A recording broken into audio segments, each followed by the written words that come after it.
Hey guys, welcome back to another week of Rockin' H Woodshop, and I'm going to continue my two-part series on the kitchen island. Hey, I promised you that I was going to do dovetailing on my Porter Cable Omni Jig. So what I've done here is made some mock-ups, simply because the drawers that I made previously, I really didn't get that good of footage in my view. So I'm going to do these mock-ups and show you how it looks without certain things in the way, like my dust collection. Now I've put a groove in the length of this board, which represents the front. That groove represents where the drawer bottom is going to sit. I've done the same thing on the sides. It's a corresponding bottom groove as well as the groove for the back. So let's take these over to the jig and see how it all works. Okay, welcome to my beast. This is my Porter Cable Omni Jig. It has a bunch of features that make this very user-friendly.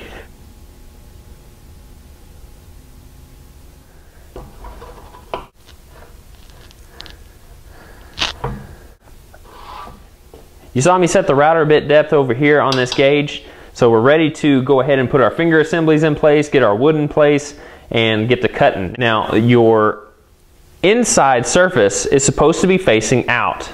The outside surface faces towards the jig, and you've already established which is the inside because you already cut the dados and the grooves for the boards that are going to be intersecting inside those grooves. So the side goes inside here. We just stick it up there around that high, lock it in place. All right, this is our front. There's the groove, so it faces up. Oh, one thing to notice, I just stuck this in wrong. Your grooves here have to match. So if this one is on this side, this one has to be on that side as well. So we need to turn this around. Okay, now you see our grooves are lined up on the same side, but you notice that this board is a little lower than my front, and that's just because I use it as a stop gauge at first. So when I slide this one in, it butts up against this one. That way I know that this is as far as it needs to go. Then I just loosen this one and then raise it up to where it's flush with that one. Okay, now it's ready. Now dovetailing is very important when it comes to using these stops. You need to make doubly sure before you put that bit to wood that your stops are bottomed out against the side on both pieces. If it's not, your boards are not going to line up right, and you're going to have to do some either planing, sanding, or just redoing the whole frickin' thing. All right, so if you can see it now, I have overhang right here in the middle and overhang here in the middle. So the router bit is going to plow through both of those and clear them off to where I'm going to have full tails all across the side, but I'm going to have half pins on the front. And you'll see what I mean when I'm done. All right, now I warn you, chips are going to fly.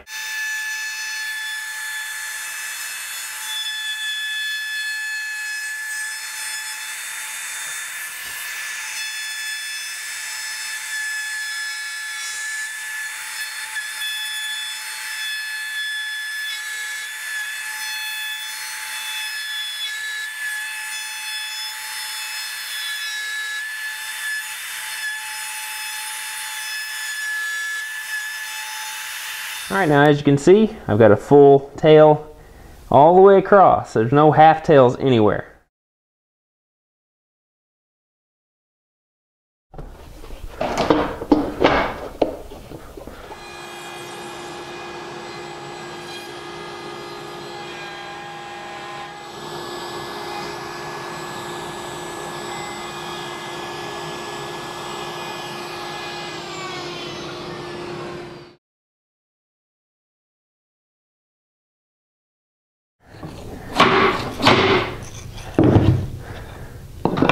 You notice now, I need to push that one in a little bit further. That could be a jig adjustment, or it could be just me not getting it in all the way. But I have a half pin here, and then a half pin here. And then I've got full tails all the way across. That's something you need to account for whenever you're making single pass half blinds, to make sure they're going to look good when you pull the drawer out to look at it. One thing to also notice, like I said, the stops are everything in dovetailing. You got to make sure they're bottomed out. And mine line up perfectly. There is no lip whatsoever. They are nice and flush. Well guys, that pretty much sums up how to make dovetails on a jig. Now, if I was you, I would invest good money in a jig. I would do a lot of research. Look for the user-friendly versions, such as the Porter Cable Omni Jig, which I'm here to tell you, you cannot buy that jig brand new. You have to get it aftermarket somewhere. You cannot buy it from Porter Cable anymore. So keep that in mind when you're looking for a jig. The Lee jigs, they're really good. They're about $100 less than what this one was, but the user-friendliness of it just wasn't there for me. So all I can really tell you is take your time when dovetailing, invest in a good machine, and don't go for the bargain brands. They're not worth it.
Well, I hope you guys enjoyed the construction process of this kitchen island with the panel doors and the dovetail joinery for the drawers.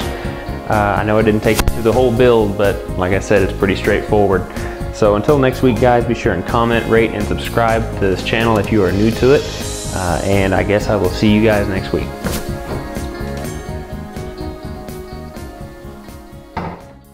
Got dovetails? I don't. Whew. My face is probably going to be shadowed in this, I imagine. Mock-ups, and this groove right here just represents where your the bottom of your drawer bottom would be. Where the bottom of your drawer bottom would be. That's just horrible. Lighting's not so good for this angle, is it? Dovetailing on the jig! And then the finger assembly just slides off these. The finger assembly just slides off these. Oh, good grief. And then I've made a groove here for the other bottom. Well, it's the same bottom. But. And back here is the settings for, yeah, lost my train of thought there. On the sides, I've got a corresponding bottom groove. Can you see me? Woo! All right. What's up, no, I can't do that one.